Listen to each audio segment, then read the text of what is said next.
వ్యవసాయ బాయికి కరెంటు కోసమని బ్యాంకులో నా మొగుడు అప్పు తెచ్చినాడు.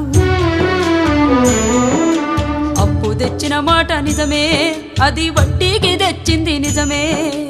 అప్పు తెచ్చిన మాట నిజమే, అది వడ్డీకి తెచ్చింది నిజమే. ఆరుగాలం చేసి పంట పండించిన అంగట్లో రైతుకు గిట్టుబాటు రాక అప్పు కొంత గట్టి గడువునే కోరితి గవర్నమెంట్ ఆర్డర్ అని ఇల్లు జప్తు చేసే.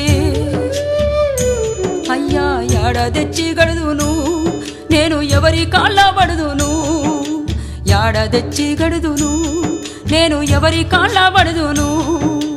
అసలేటి వానల్లో ముసలెట్ల కట్టుకొని మోకాటి బురదలో మడికట్టు దున్నితే గరిసెలెవరివి నిండెరో గంగన్న కడుపులెవరి గాలెరో, గరిసెలెవరివి నిండెరో